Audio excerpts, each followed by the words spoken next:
In this report, we discussed whether we would rather retire cheap in Southeast Asia or Latin America. In our last report, we talked about whether Malaysia or the Philippines is better for budget retirees. Today, we expand the scope of the discussion and ask whether you should retire cheap in Southeast Asia or Latin America. In our next few reports, we'll continue to explore the cost of living in various countries and cities when compared to each other, so make sure to subscribe so you won't miss anything. Now I will cover the main ideas of whether we would retire cheap in Southeast Asia or Latin America with respect to finding love, natural beauty, language, visa, healthcare and insurance, cost of living, food, and safety. We'll cover the top three factors last, cost of living, food, and safety, so make sure to stay until the end. As I discuss differences, I will show you pictures of or videos taken by myself while I was in each country conducting this research. I left the USA in 2007. I've visited over 65 countries so far. I'll be summarizing differences between Southeast Asia and Latin America, but you can access my detailed information of over 50 plus retired cheap reports, tricks, tips that are provided with a membership to vagabondbuddha.com. But there's no need to take notes for today. I'll provide you with a link to my written notes for this report towards the end of this video. Okay, finding love. English-speaking male retirees overwhelmingly find love more easily in Southeast Asia. That is true for someone like me, but also true for people seeking more casual relationships.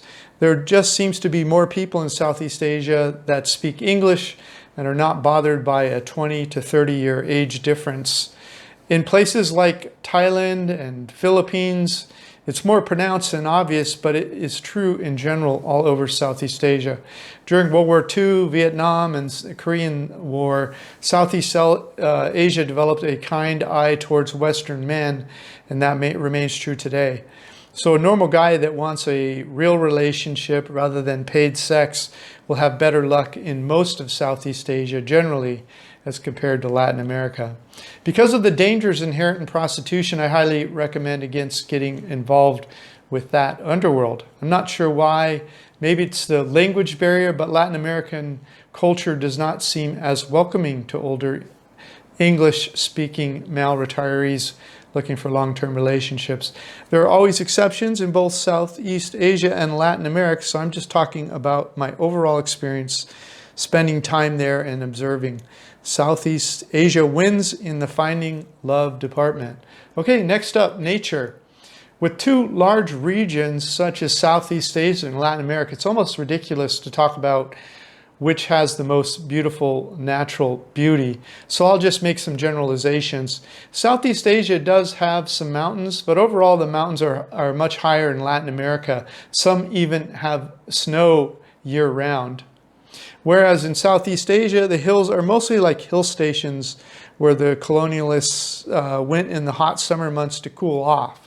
So Southeast Asia is primarily lower elevation, rolling hills, and jungles, with the main populations living within an hour of the beach at below, say, 400 feet of elevation. There are exceptions. That is why you think palm trees, jungles, and beaches when you think of Southeast Asia. Not as true in Latin America. You do have some large beach cities, beach level cities like, Cartagena, Caracas, Rio de Janeiro, São Paulo, Buenos Aires, Lima. But most of the large older cities, certainly in the hotter regions of Latin America, were built during the colonial period before air conditioning was invented. So the Spanish colonists built cities up to 1 mile or more in the mountains, so it remains cooler year-round.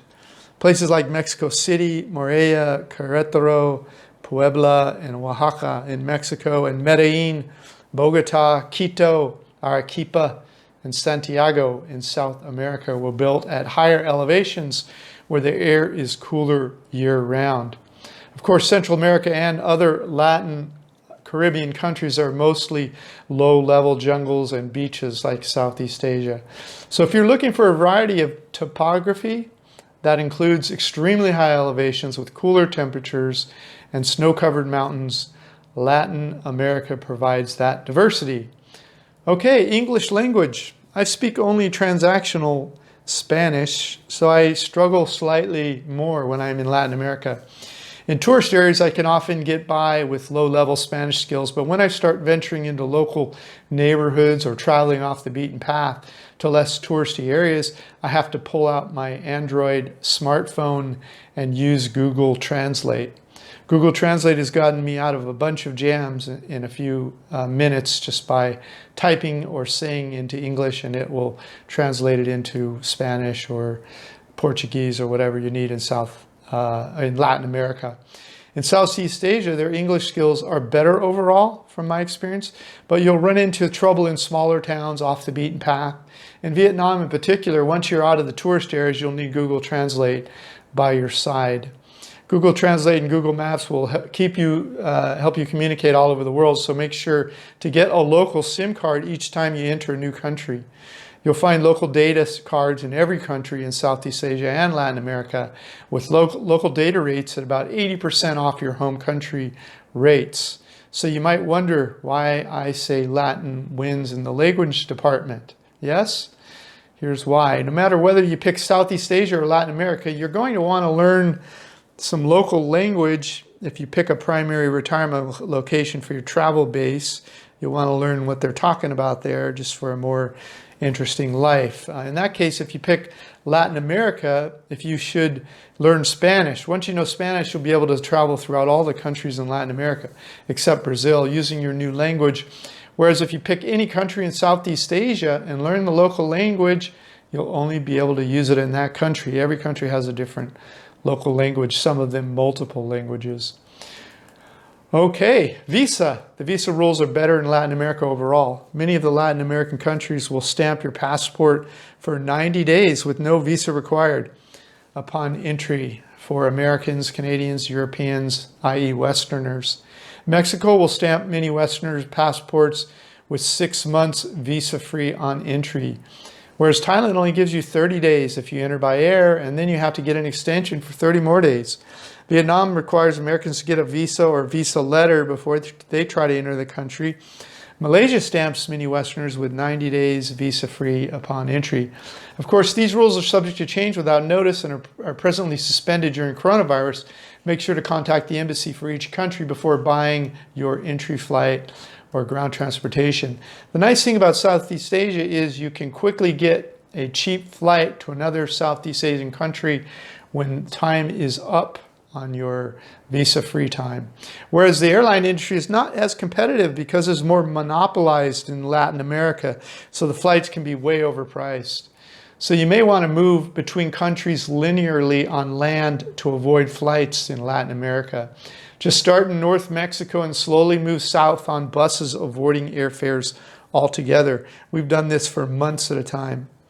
This will make sense when you are exploring your favorite places to live or retire cheap in Latin America.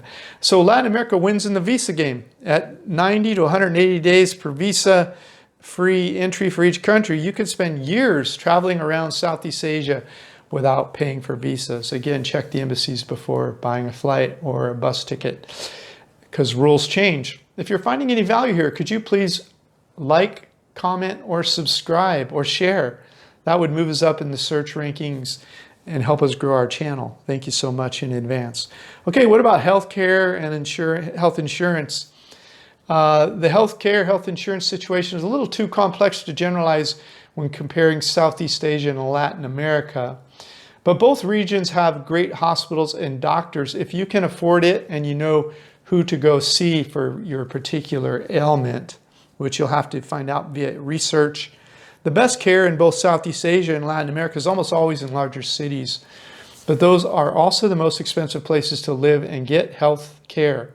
So for either Southeast Asia or Latin America, you should purchase an international expat travel insurance plan. That way, if you decide to live in, say, Colombia, for example, you can get some weird cancer. If you get a weird cancer that's better treated by an expert doctor, say in Mexico or Argentina, your insurance will cover you there. if you get that international policy. Plus, make sure you get an insurance policy that covers repatriation. Repatriation means they fly you back to your home country if you prefer to get treated there. If you're from a country like Canada, the EU, the US at retirement age, your insurance will probably cover most, if not all, of your retirement. I take that back, your home country will cover your treatment.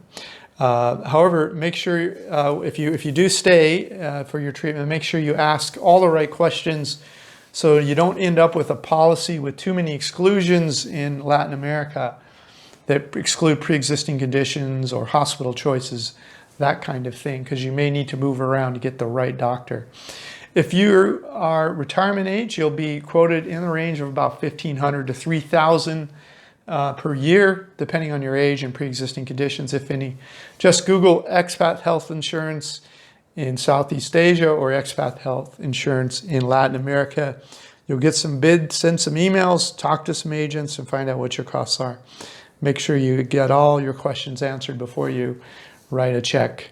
Cost of living. We're presently in the Philippines waiting out the coronavirus before continuing our Retire Cheap in Paradise data gathering tour, which I've been doing now for over a decade.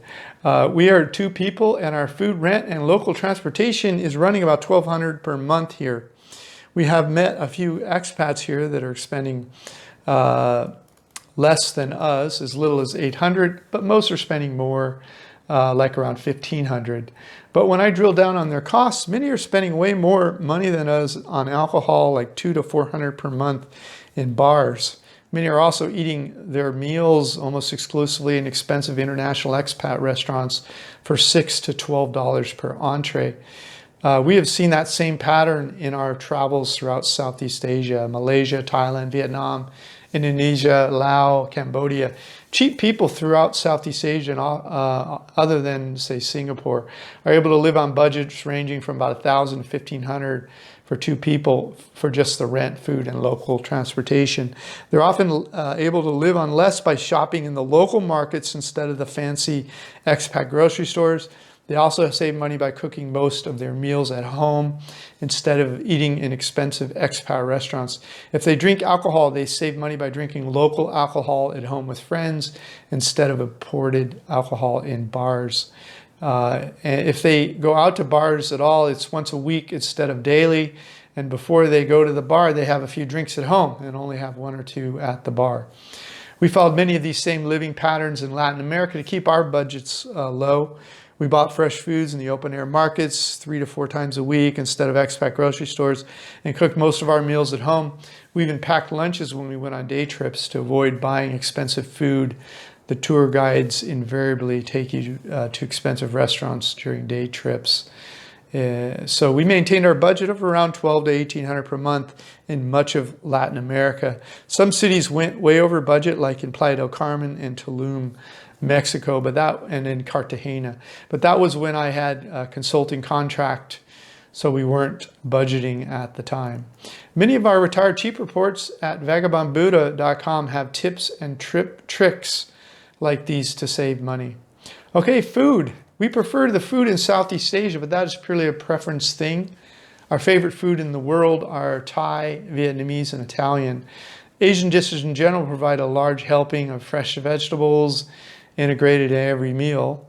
So we always felt like we were giving our bodies the energy we needed without having to take naps after heavy meals.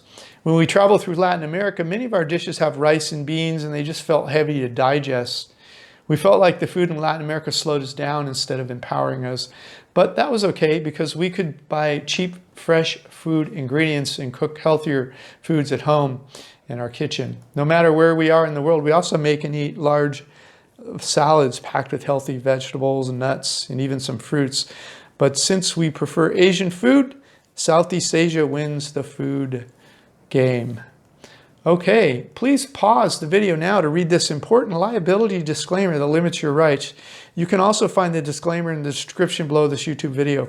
Basically, your reliance on this information in our videos is strictly at your own risk. So seek appropriate professional advice before taking any action on our videos. Okay, what about safety? As I've mentioned before, I've never been the victim of a violent crime since leaving my home country, USA, in 2007. But I just feel safer in Southeast Asia in general than I do in Latin America. I feel safer in some countries in Southeast Asia than others. Malaysia and Singapore feel the safest, and the Philippines feels a little less safe. But I would go back to any country in Southeast Asia without thinking twice. You just have to keep your wits about you. The other countries in Southeast Asia feel about the same: Thailand, Indonesia, Laos, Cambodia, Vietnam, Myanmar. There seems to be something about the Buddhist culture that is just more peaceful. Okay, Ecuador felt like the safest country in Latin America. Venezuela has been in turmoil for a few years, so we haven't gone there. There were a few times when we felt uncomfortable in Colombia, but I would still go back there too. We hear how dangerous Mexico is in the US, but I've never felt in danger there in 35 years and over 20 visits. I would still go to every country in Latin America except Venezuela, at least for now. I would just be more careful in all areas where it didn't feel safe when I visit the countries like, for example, Colombia. In conclusion, I would pick Southeast Asia over Latin America if I were going to settle down and create a base in one region of the world. But we're not settling down anytime soon. We're still slow traveling the world, collecting data about the best places to retire cheap in paradise. Remember to click the more information link in the description below this YouTube video to get my written notes for this Retire Cheap in Southeast Asia or Latin America report. While at that link, grab a free copy of my ebook, How I Fired My Boss and Traveled the World for 13 Years. My goal is to make this channel better every day, but I need your help. Please leave your new topic ideas, your criticism, and your other thoughts in the comments below this YouTube video. This is Dan from Vagabond Awake, the YouTube channel for vagabondbuddha.com. The world is your home. What time will you be home for dinner?